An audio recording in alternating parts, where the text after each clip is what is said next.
Quieren pueden ir abriendo, hermanos, el libro de Proverbios, capítulo 29, verso 18. Proverbios 29, verso 18. Dice: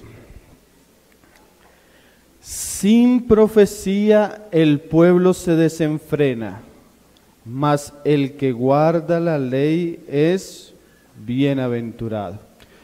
En estos días que estuvimos compartiendo con unos hermanos en una pequeña reunión en Fátima y en Bogotá, el Señor puso en mi corazón una carga que compartí con ellos, y yo sentí que esa carga era muy preciosa como para que quedara en un ambiente tan pequeño. Entonces sentí del Señor poderlo compartir con los hermanos hoy. Entonces vamos a hablar un poco acerca de la visión. Y bueno, el Señor nos ayude. Yo sentía que cada vez que los hermanos el día de ayer iban compartiendo la palabra, sentía que el mensaje iba como que ellos iban preparando el camino y como que iba a complementar lo que el Señor nos estaba hablando. Entonces es muy bueno saber que el Señor nos tiene en un mismo espíritu y que el Señor nos está dirigiendo a los mismos asuntos. Amén. Este pasaje que acabamos de leer, la Biblia de las Américas lo traduce así: donde no hay visión, el pueblo se desenfrena, pero bienaventurado es el que guarda la ley. La tercera edición de la versión textual dice: donde no hay visión profética, el pueblo se desenfrena. Entonces, Salomón nos dice que para que el pueblo no se desenfrene, el pueblo tiene que tener una visión clara, porque cuando el pueblo no tiene una visión del camino y de la voluntad de Dios, el pueblo tiende a desenfrenarse. Mas cuando el pueblo tiene la ley, el conocimiento de Dios, los mandamientos de Dios, el pueblo es bienaventurado. Entonces vamos a hablar de la importancia de la visión, que bueno, vamos a desarrollar en varios pasajes. Si ustedes quieren ir a Hechos capítulo 26, verso 19, el apóstol Pablo, dando testimonio delante de Agripa, vuelve a acuñar esta frase, esta palabra. Él añade algo más, pero es muy importante porque de alguna manera Pablo está resumiendo su vida y su ministerio, y él dice que él fue fiel a algo, y todo lo que él hizo en su vida y en su ministerio lo resume con una palabra, que es una palabra que usa el autor a Proverbios. Dice ahí Hechos 26, verso 19: por lo cual, oh rey Agripa, no fui rebelde a la visión celestial. Entonces, si el pueblo se desenfrena cuando no tiene visión, el Señor sabía que sus apóstoles, que dejarían el fundamento de la iglesia, ellos deberían tener una visión clara del camino del Señor. Y Pablo resume esa visión como la visión celestial. Ahora, vamos a leer unos pasajes en la epístola a los Hebreos para ver cómo ese aspecto de la visión fue muy importante no solo para los apóstoles, sino aún desde tiempos antiguos. Por ejemplo, ahí en Hebreos 8, capítulos, versículo 5, la Escritura nos habla del ministerio de Moisés. Y como Moisés fue fiel, se nos muestra que ese es el mismo camino que tomó Pablo y que debemos tomar nosotros como creyentes, como hijos de Cristo. Hebreos 8, verso 5, el autor hablando de los sacrificios de la ley, mira lo que él dice, hablando de la ley: los cuales sirven a lo que es figura y sombra de las cosas celestiales, como se le advirtió a Moisés cuando iba a erigir el tabernáculo, diciéndole: mira, haz todas las cosas conforme al modelo que se te ha mostrado en el monte. O sea que el ministerio de Moisés correspondía o estaba dirigido a hacer ciertas cosas que él vio en el monte. En el monte él tuvo una visión de las cosas celestiales, y cuando él descendió del monte, todo lo que hizo en el tabernáculo y en los sacrificios estaba basado en ¿qué? En la visión celestial. Entonces, así como Moisés, nosotros también somos llamados, y no solo como Moisés, también como Pablo, somos llamados a edificar y a participar en los asuntos de Dios, pero bajo una visión, porque cuando no tenemos esa visión, ¿qué pasa? Nos desenfrenamos. Entonces, ahora lea Hebreos 3, verso 5, donde el autor habla del mismo asunto, hablando y resaltando la fidelidad de Moisés. Dice, y Moisés a la verdad fue fiel en toda la casa de Dios, como siervo para testimonio de lo que se iba a decir. Entonces, esa fidelidad de Moisés a la visión es un asunto que la Escritura dice que él fue fiel, y esa fidelidad Dios la usó para algo que se iba a decir después, especialmente nuestro tiempo. Pero ahí en el verso 1 nos dice el autor algo muy interesante, que es lo que estamos diciendo. Dicen ahí en el mismo capítulo, verso 1, dice, por tanto, hermanos santos, y mira esta frase, participantes del llamamiento celestial.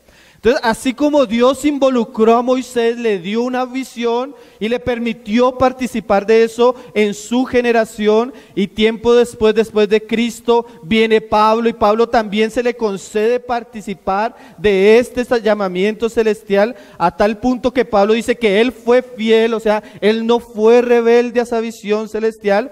Ahora el autor de Hebreos nos dice que nosotros, los hermanos, los santos, somos llamados a participar de este llamamiento celestial.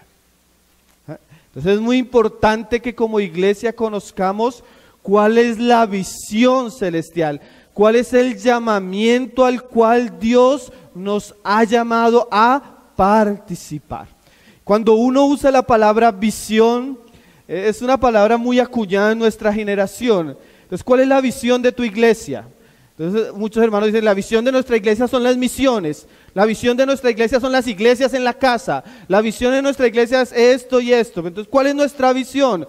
Porque según nuestra visión, vamos a edificar desenfrenadamente o guardando la ley y siendo bienaventurados. Entonces, los hermanos han estado hablando, y gracias al Señor porque complementa bastante lo que hemos venido diciendo, del apóstol Pedro. Entonces vamos a hablar especialmente la visión que recibieron los apóstoles, a la cual Pablo y Pedro dicen que fueron fieles. Y vamos a ver un poco la visión de la supremacía y la plenitud de Jesucristo, que son palabras sumamente grandes. Yo pensaba que aunque me esforzara y Dios me concediera la gracia y la unción de su Espíritu para explicar esto de la mejor manera, el asunto es tan grande que seguramente solo vamos a tocar una parte, por la magnitud de la gloria del asunto. Es que nomás el nombre, hermano, la supremacía y la plenitud de Jesucristo. Es un asunto muy grande, hermanos. Pero vamos a tratar de tocar por lo menos el borde de las vestiduras de esta realidad. Entonces vamos a ir al libro de Mateo y vamos a ver un poco, bueno, la visión que recibió Pedro. Pero antes de ir a eso, vamos a la epístola de Pedro, capítulo 1, verso 16.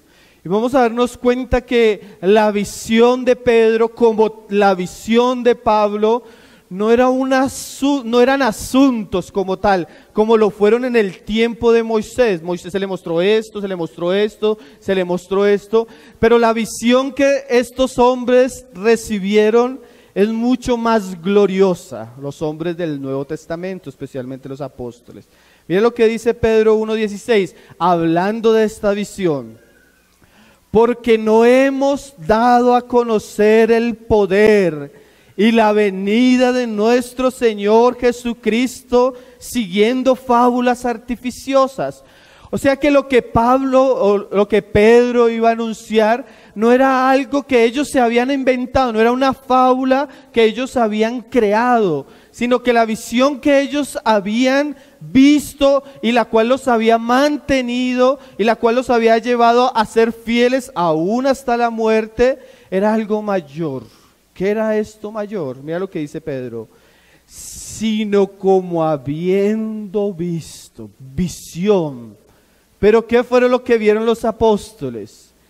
Con nuestros propios ojos, su majestad. Ahora, ¿qué es esto, hermano? La visión del pueblo de Dios no es la edificación en las casas. La visión de la iglesia no es el evangelismo. La visión central de la iglesia es una persona. Jesucristo. Esa es la visión celestial. Que siendo celestial, se encarnó. Tanto que Juan dice, lo que hemos visto y oído, y palparon nuestras manos, tocante al verbo de vida. Por eso les decía, la visión celestial, pero la visión celestial se centra en una persona. No en un ministerio, no en una iglesia, no en cosas que hace la iglesia. La iglesia se caracteriza cuando tiene visión celestial, porque su testimonio, como dice Apocalipsis, es el testimonio de Jesús. Amén. Cuán bueno, hermano, llegar a un ambiente donde el ministerio de la palabra, donde las alabanzas, donde las oraciones se centran en la gloriosa persona de nuestro Señor Jesucristo. Yo estos días pensando en esto y escuchando las alabanzas decía, oh, qué buen aroma escuchar y ver a Cristo en medio nuestro, hermanos. En las alabanzas, en las oraciones, en la palabra, una palabra centrada en Cristo. Sino como habiendo visto con nuestros propios ojos su majestad. Por eso cuando decimos de la visión celestial, hay algo que es muy claro, ayer los hermanos lo estuvieron leyendo, Mateo 16.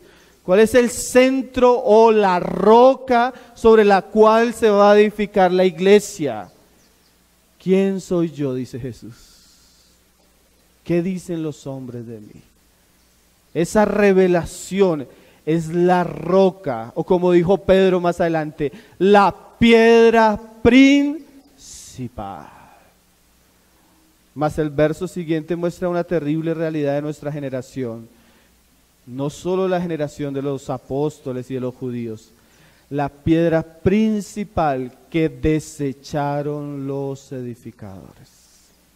¿De cuántas cosas se habla hoy en día en el cristianismo, hermano? Y cuán poco nuestro mensaje es cristocéntrico. Aún nuestros cánticos, no nuestros cánticos, pero en general, ¿cuánto se canta de Jesucristo? Lo principal en un tiempo de apostasía es lo que desechan los hombres. Entonces, cuán bueno, como enseñaba nuestro hermano ayer, es conocer los asuntos que esenciales o la visión central. Vamos a leer el pasaje donde Pedro está citando, porque si usted lee ahí el verso 17 dice, pues cuando él recibió del Dios el Padre honra y gloria, le fue enviada de la magnífica gloria una voz que decía, por eso les decía, la visión es una persona, es un que ellos vieron, que fue glorificado a los ojos de ellos. Este es mi Hijo amado en el cual tengo complacencia. Entonces vamos a leer esa ocasión ahí en Mateo capítulo 17, donde Pedro tiene esta visión de la gloria del Hijo de Dios. Y vamos a ver algunos aspectos de la primera parte que sería la supremacía. Y después vamos a ver de la plenitud. Mira cómo lo dice Mateo 17, verso 1. Ellos acaban de tener la revelación de Mateo 16 cuando ellos ven que Él es el Cristo, el Hijo del Dios viviente.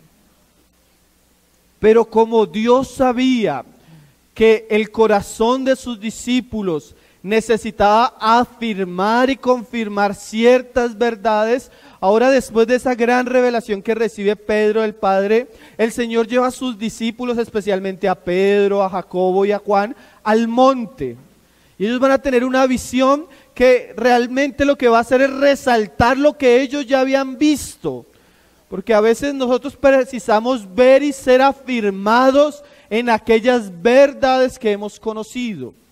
Y dice ahí Mateo 17, dice: 6 días después Jesús tomó a Pedro, a Jacobo y a Juan su hermano y los llevó aparte a un monte alto. Así como Moisés recibió en el monte la visión, ahora Jacobo, Juan y Pedro son conducidos al monte. Y esto es muy interesante. La figura del monte es la figura de lo celestial. Vamos a llegar al punto alto, al punto principal. Eso es muy importante, hermanos.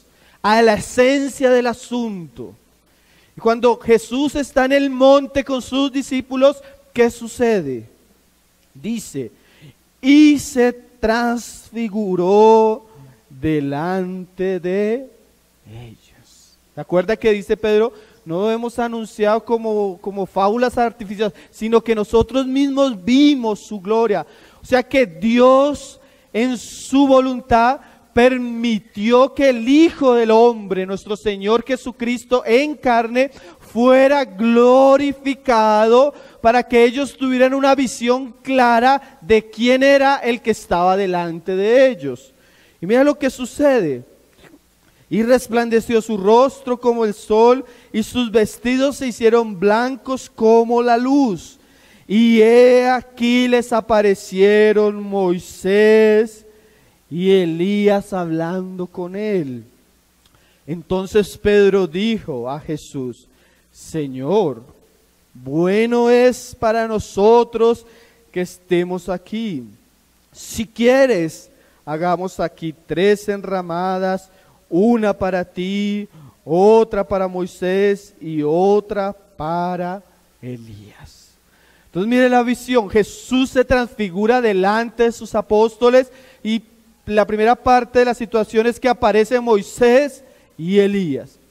Y Pedro, como hablaba ayer nuestro hermano, que es muy adelantado, muy impulsivo, él se lanza y dice unas palabras: Señor, si tú quieres, es bueno que hagamos 3 enramadas, una para ti, una para Moisés y una para Elías.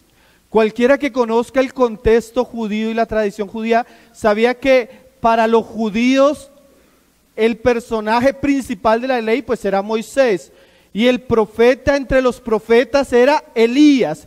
Ellas eran las 2 figuras principales del judaísmo. Entonces de alguna manera Pedro quiere poner a Elías, a Moisés y a Jesús en las mismas enramadas.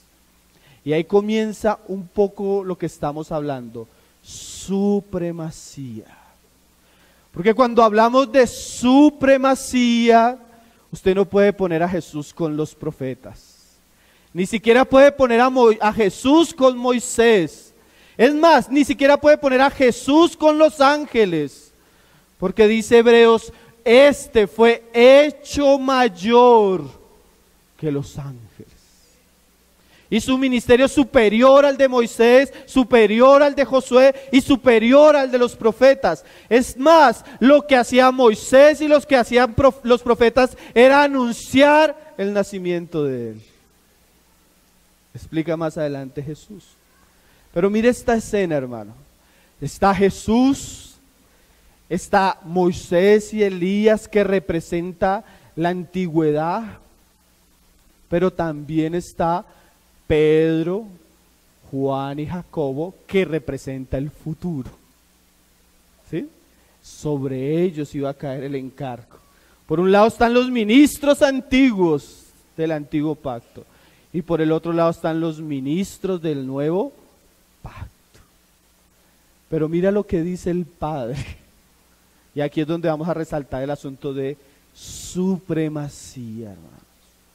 Dice: mientras él aún hablaba, una voz del cielo los cubrió. Y he aquí una voz desde la nube que decía: este es mi Hijo amado. ¿Se acuerdan que Pedro ya le había dicho: tú eres el Cristo, el Hijo del Dios viviente? Porque a veces de pronto nosotros podemos tener una visión de quién es Jesús, pero aún viendo quién es Jesús, todavía tenemos la osadía de decirle a Jesús qué hacer y qué no hacer, de opinar en la presencia de Él. Pedro lo hizo, ¿no? Mas no lo cayó el Hijo. Mira lo interesante y lo importante es: una voz se oyó desde el cielo, el Padre.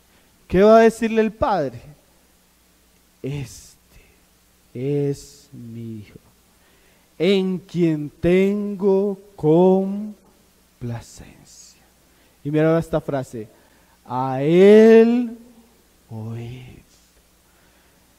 Todos sabemos que de los evangelios a Hechos y a las epístolas de Pedro, como nuestro hermano ayer hablaba, hubo una mudanza en Pedro. El Pedro de los evangelios ya no es el Pedro de Hechos, ni es el Pedro que escribe en las epístolas.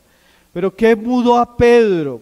Nosotros podríamos decir que, bueno, fueron ciertas circunstancias, pero hermano, cuando una persona, como lo decía Proverbios, tiene una visión clara de quién es Jesús, del lugar que le ha dado el Padre a Jesús y de la autoridad que tiene la palabra de Jesús, esa persona ya no es la misma, hermanos.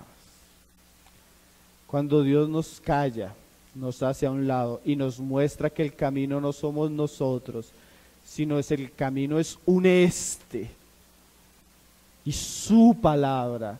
Lo único que podemos hacernos cada uno de nosotros es que postrarnos. Postrarnos, hermanos. Postrarnos delante de quien, de a quien Dios ha escogido, al que hizo superior y más sublime que los cielos, al que es el principio y el último, al Verbo, al resplandor de la gloria de Dios. Entonces las Escrituras, hermanos, nos muestran que para que la iglesia no sea desenfrenada, tiene que tener una visión clara de la autoridad, del señorío y de la gloria de Cristo. Amén. Al oír esto, los discípulos se postraron sobre sus rostros y tuvieron gran temor. Era la reacción ante tal realidad. Cuando nosotros vemos a Cristo, su gloria, su autoridad, lo que el Padre ha dicho acerca de Él, deberíamos postrarnos y deberíamos tener temor.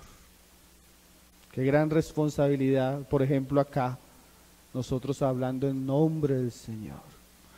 Entonces de ahora en adelante, Pedro, Juan, Jacobo, entenderán que su gloria y su ministerio y su llamado es hacer conocer este nombre y hacer obedecer las palabras de aquel que Dios puso por el Señor y Cristo.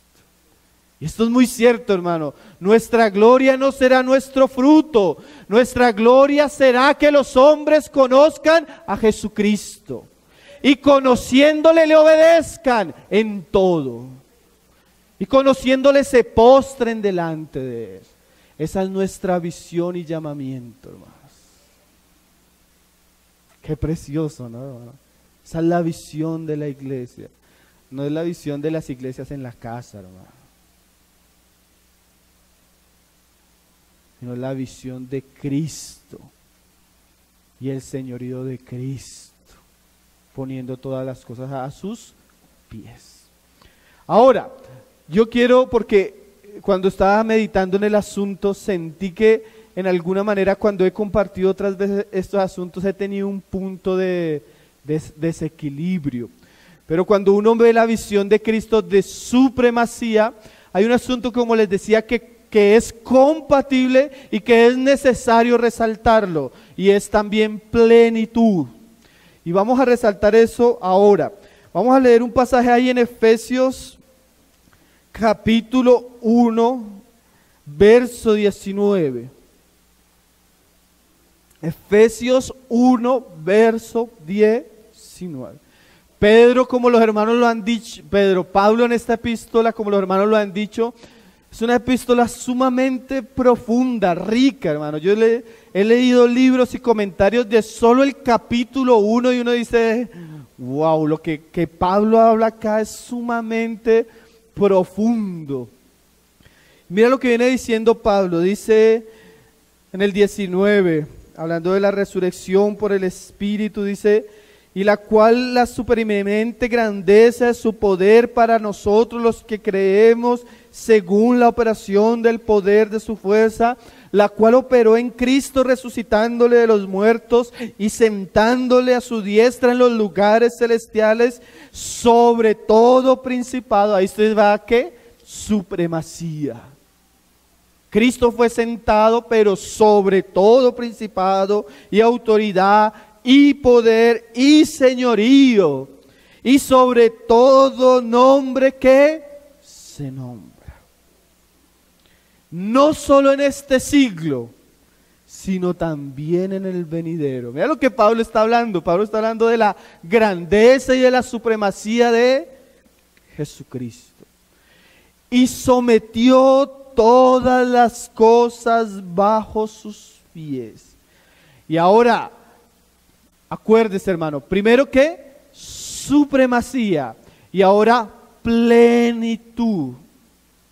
Ese que fue puesto sobre todas las cosas, comienza Pablo a decir, ahora señorea sobre todas las cosas. Ahora es cabeza también de la iglesia. Dice, y lo dio por cabeza sobre todas las cosas a la iglesia, la cual es su cuerpo. Pero mira esta frase final. La plenitud de aquel. Mira esta frase, que lo llena, que todo lo llena en todo. Entonces ahí viene la palabra plenitud. Por un lado, Jesús ha sido engrandecido sobre todo. Pero ahora mire el asunto, y por eso le digo que ahora este asunto nos va a traer equilibrio. Porque una vez entendemos que Cristo ha sido engrandecido, tenemos una visión celestial. Pero cuando usted mira las Escrituras, ni Moisés ni los apóstoles quedaron en el monte. Ellos descendieron del monte. Asimismo, la visión de Cristo, de la gloria y de la majestad, no queda en el monte, sino que ella desciende como plenitud, la plenitud de aquel, para llenar ¿qué? Todo. Supremacía, pero también ¿qué? Plenitud, llenarlo todo. ¿Cómo así, hermano, que llenarlo todo? Yo tenía una dificultad en interpretar unos pasajes del Antiguo Testamento, unos pasajes de Ezequiel y del Salmo 1. El Salmo 1 dice así, dice, hablando del hombre justo que será como árbol plantado junto a corrientes de aguas, que da su fruto a su tiempo y su hoja no cae, y todo lo que hace prosperará.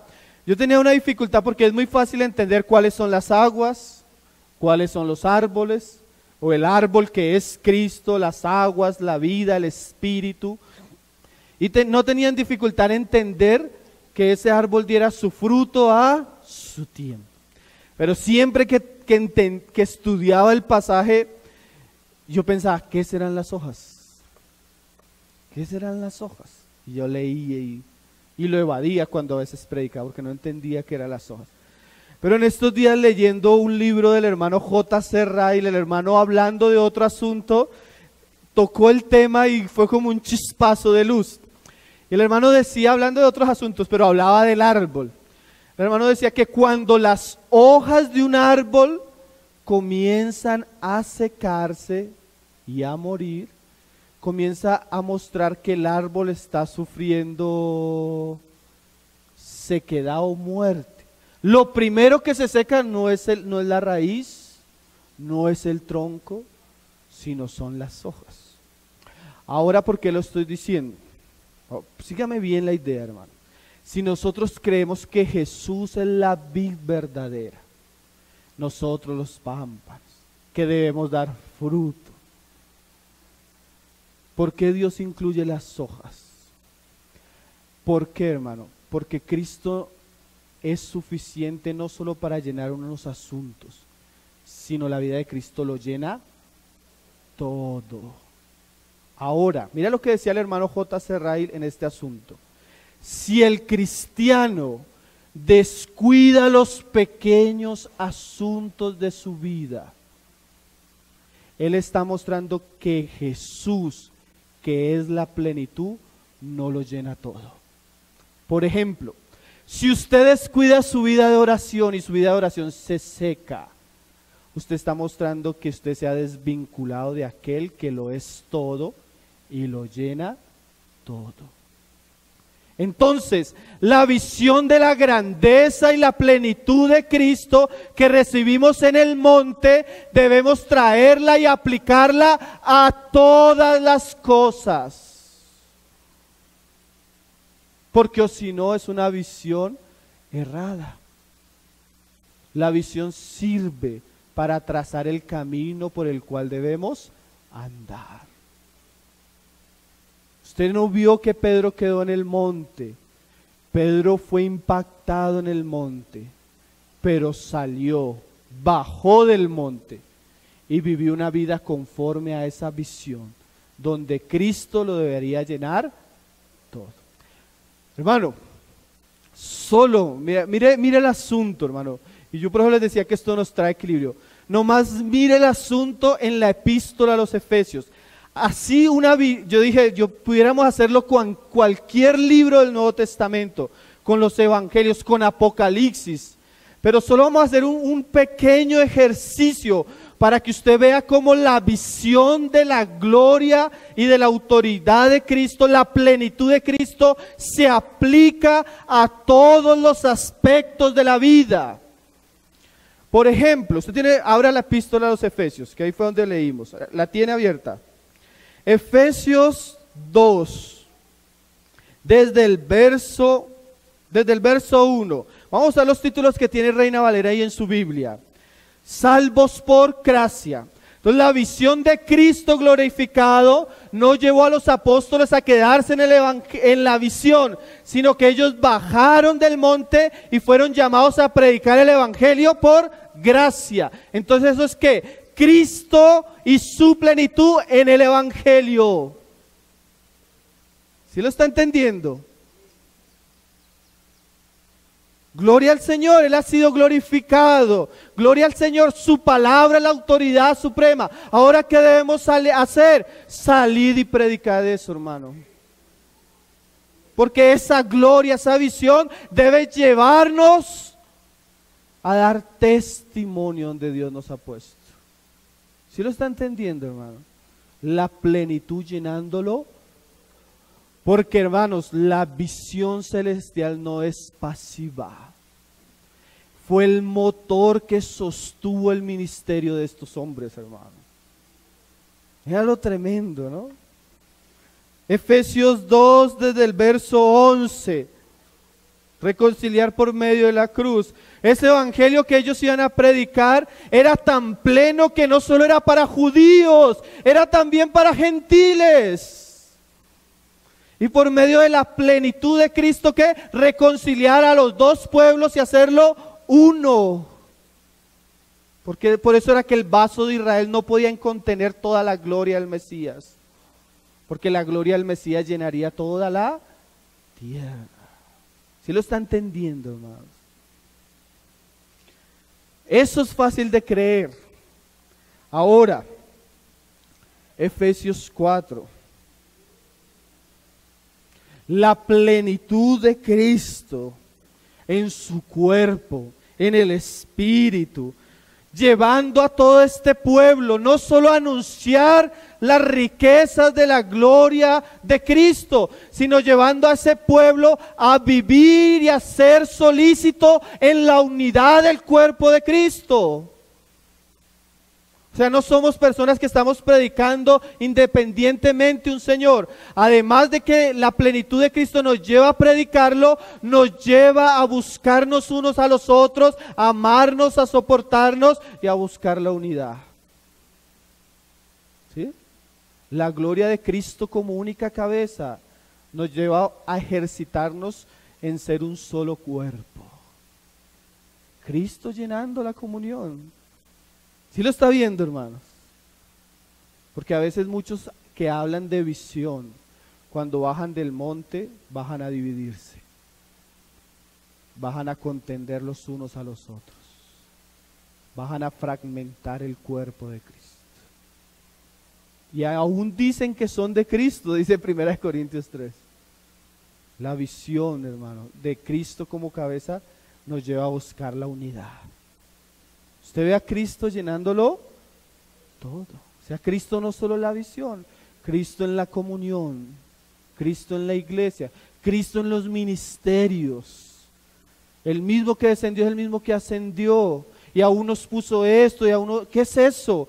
¿Qué es el ministerio de los apóstoles, de los profetas, de los pastores, de los maestros y los evangelistas? Parte de la plenitud de Cristo, llenando a la iglesia para que la iglesia cumpla el ministerio de la obra. ¿Usted ve a Cristo en eso, hermanos? Es Cristo. Es la plenitud. Por eso les decía, la visión de la supremacía, pero también de la plenitud. Él llenándolo todo. Hasta ahí todos dirían amén.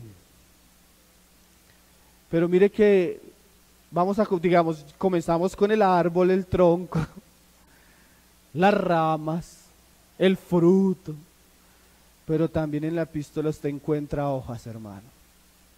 Por ejemplo, bueno, todavía esto es fruto, Efesios 4 desde el verso 17, no lo estamos leyendo, yo solo quiero que usted mire por encima porque daría tiempo para hablar cada aspecto de Cristo llenando esto. Dice, esto pues digo y requiero en el Señor, que ya no andéis entre los gentiles que andan en la vanidad de su mente. Creo que Reina Valera pone ahí un título, la nueva vida en Cristo, algo así, ¿cierto? Ahora, hermano, tenemos que hablar de Cristo, sí, pero si hablamos de Cristo que lo llena todo, tenemos que hablar que la vida de Cristo cambia a la persona. Y con el pasaje usted se va a dar cuenta que hay un énfasis de que la nueva vida en Cristo es un abandono del pecado. Usted lo puede leer, yo no tengo el tiempo, pero todos estos pasajes nos muestran que una vez Cristo y su autoridad a través de la palabra llega a la vida de una persona, la plenitud de la vida de Cristo en esa persona lo debe llevar a abandonar su antigua manera de vivir, sus viejos pecados, sus viejos vicios, aquellos frutos de la carne que eran tan evidentes en su vida, ahora por la autoridad y la gloria y la plenitud de Cristo, eso se debe dejar. ¿Cómo podríamos decir que subimos a la montaña a tener una visión de Cristo y bajamos a vivir la misma vida carnal que vivíamos antes?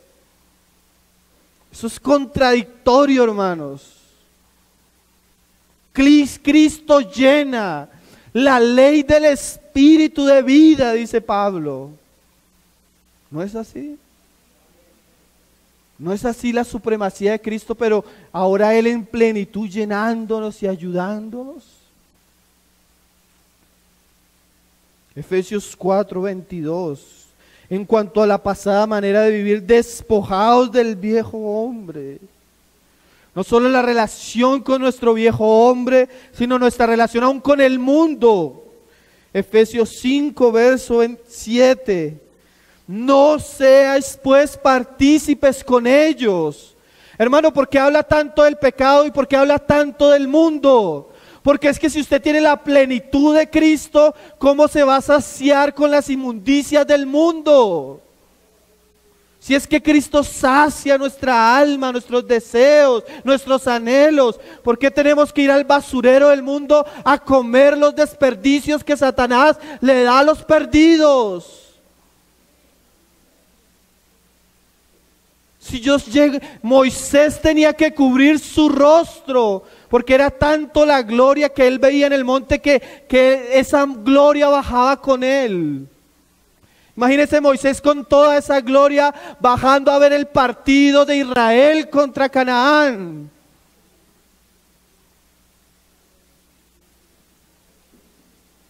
Imagínese. Hombres que no son llenos de Cristo y suspiran y se alegran por las cosas de este mundo. No seáis partícipes de ellos, hermanos.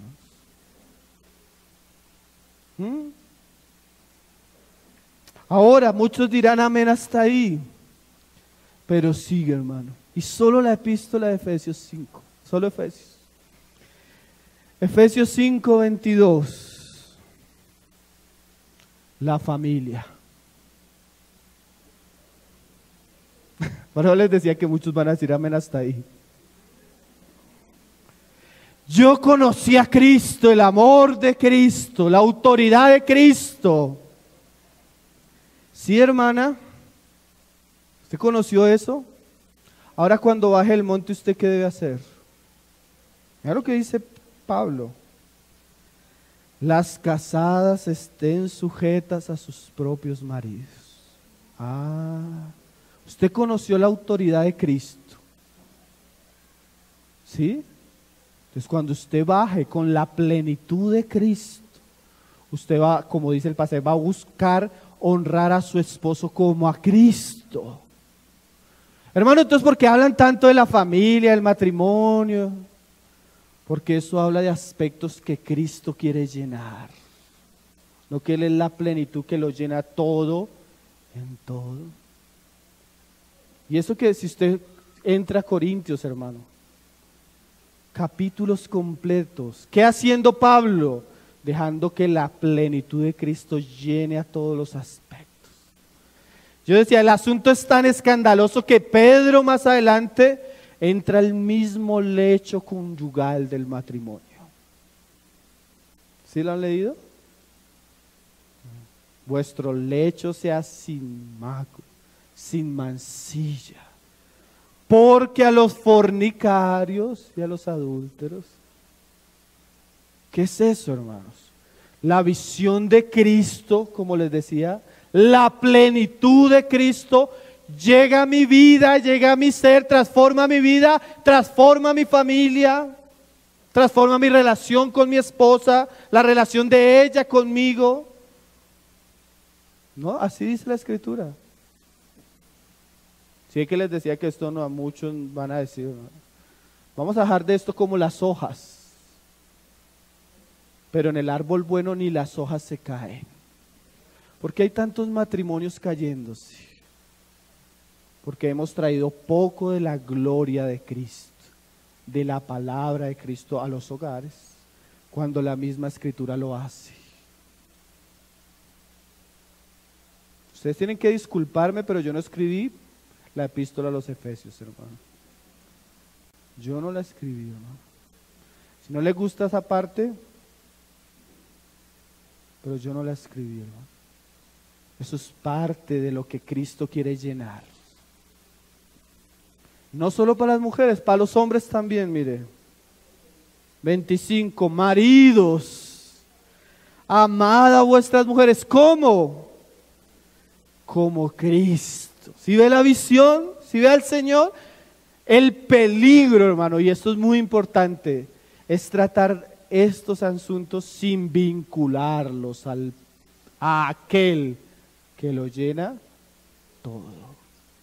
Pero cuando estamos centrados en Cristo, la plenitud de Cristo va a llegar al esposo, a la esposa.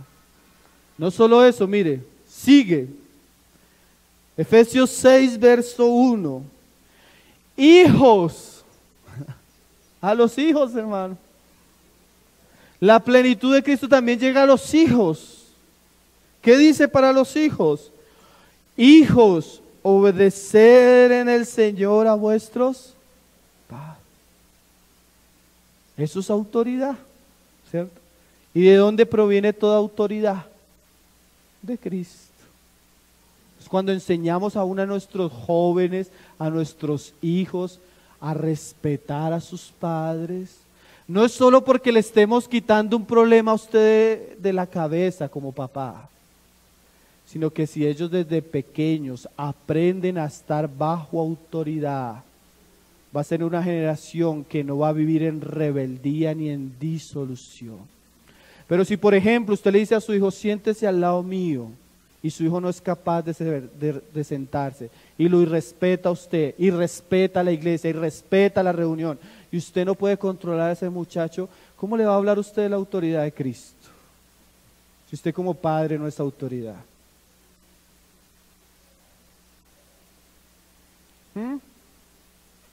Miren lo tremendo, hermanos, para que Jesús está en el monte con los apóstoles, baja del monte, le dice levántese, baja, tienen una discusión acerca de Juan el Bautista, si era Elías, ¿conocen la historia? ¿Qué sucede apenas bajan? Se acerca un padre, Señor, sana a mi hijo que es un lunático. Mire el asunto, Jesús mismo sube a la gloria y baja de la gloria a tratar con un problema familiar, un hijo enloquecido, endemoniado. Jesús está en la gloria, pero Jesús tiene misericordia de las miserias de los hombres. Esa es la plenitud llenando lo que todo. ¿Sí me está entendiendo, hermano? Pero a veces solo lo dejamos allá, o a veces solo abajo. Pero la visión de la supremacía tiene que traer consigo plenitud. Recordaba el caso una vez hace muchos años en una reunión, el hermano predicando un tremendo mensaje y sus dos hijos como endemoniados. Y toda la iglesia desesperada porque el hermano hablando de la gloria de Cristo y los dos muchachos no se podían quedar quietos.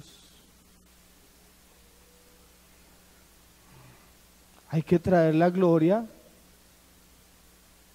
y hay que descender del monte y hay que librar a los demonios. Pues le dijimos, hermanos, muy sencillo. La Biblia dice, dejad venir los niños a mí, traiga a los niños. Pero la Biblia también dice, la vara aparta la necedad del muchacho. Sáquelo para el baño, bájele el pantalón, 2 varazos, vuélvalo a entrar. Si en la primera jornada no aprende, hay 42 jornadas después, vuélvalo a hacer. Y a la tercera jornada el muchacho era juicioso, leía versos en la reunión, oraba. La plenitud de Cristo llenándolo todo. Es una lectura, hermanos, así abierta de Efesios. Nosotros tenemos que tener una visión grande, gloriosa de Jesús, pero nuestra mayor gloria va a ser que Él llegue a todos los aspectos de nuestra vida. Amén. Dice, vamos terminando por lo menos, Efesios 6, verso 5.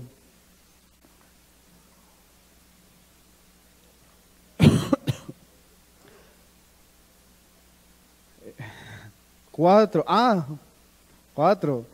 Y vosotros, padres, no provoquéis a ira a vuestros hijos. La disciplina tiene que ser con amor. Porque imagínense, el muchacho gritando desesperado y la mujer llena del Espíritu.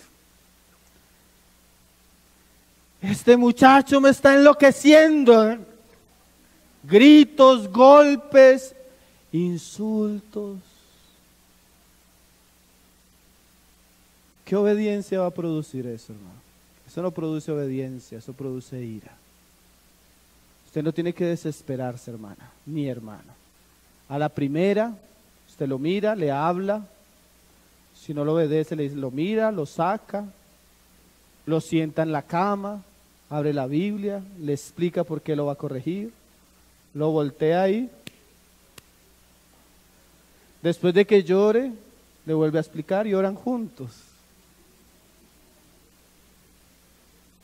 Disciplina en amor.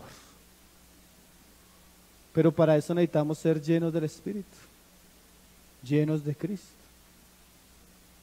Y tener cuidado también. Es esa medida que la da, hermano, Cristo. Pero no hay que dejar de hacer lo que tenemos que hacer. Simplemente toca ligarlo todo, amén.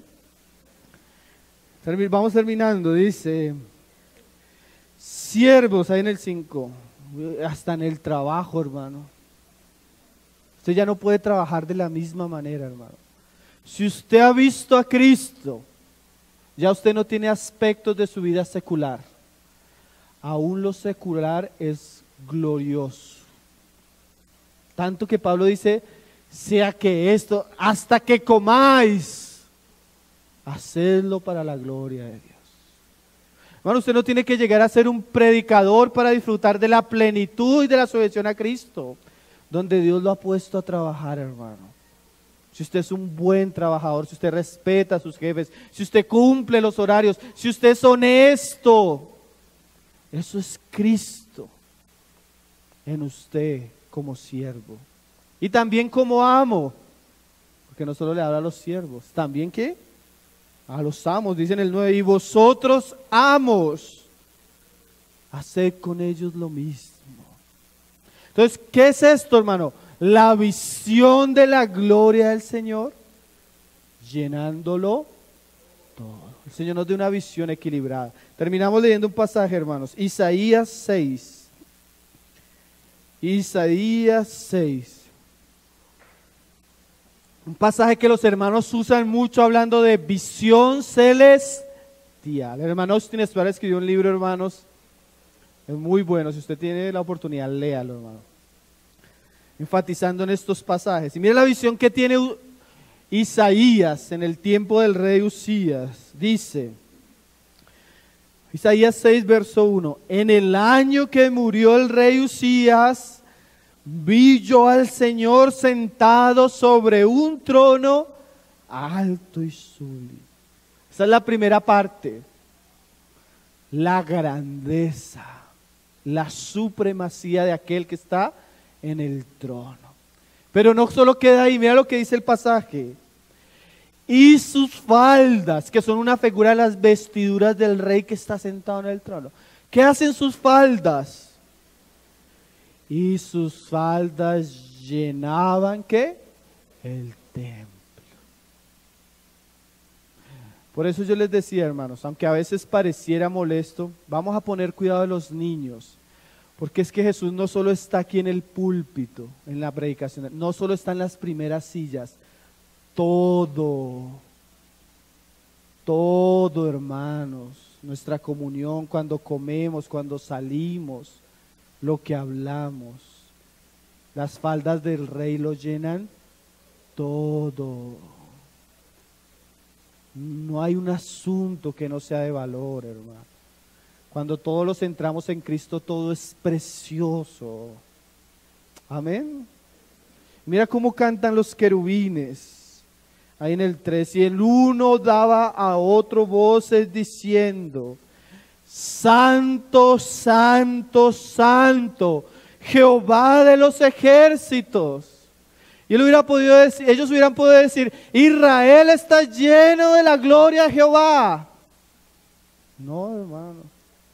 No, porque Jesús no solo es el supremo, sino es aquel que lo llena todo. Toda la tierra. Hermano, mire a su alrededor. Todo fue creado para Él.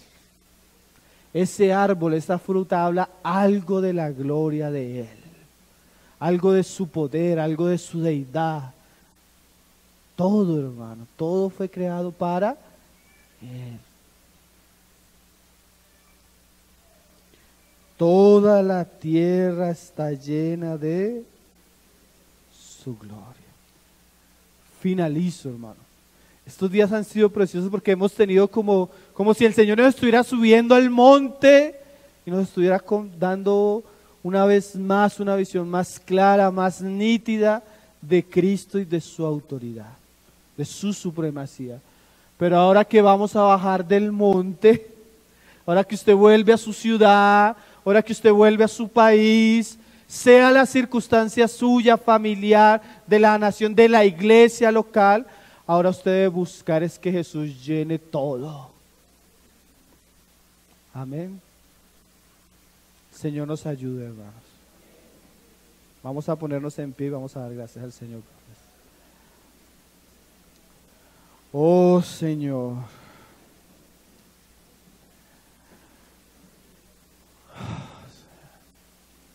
Padre, te damos gracias en esta mañana, Señor. Como cantábamos, Padre, gracias por habernos revelado a tu Hijo, Señor. Gracias por habernos dado lo que más tú amabas, Señor. Gracias porque en Cristo estamos completos, Señor. Porque Él es la plenitud de aquel que lo llena todo en todos, Señor. Ahora, Señor, concédenos amarle, y como les decías a tus mismos apóstoles, a Él oír, Señor, concédenos oír a Cristo, Padre, de tal manera que Cristo llene todas las cosas, Señor, de tal manera que Él sea el todo en todos, Señor, de tal manera que su luz llegue a los asuntos más profundos de nuestra vida, Señor. Oh Señor, guárdanos y ayúdanos para que algún día podamos decir como el apóstol Pablo, Señor, que no fue rebelde a la visión celestial. Ayúdanos a ser fieles, Señor, a la visión que tú nos has dado de tu Hijo Jesucristo. Y ayúdanos a caminar y a andar conforme, Señor, a ese supremo llamamiento, Padre. Lo pedimos, Señor, rogando tu gracia en el nombre de tu Hijo Jesús, Señor. Amén, Señor. Amén. Toda gloria,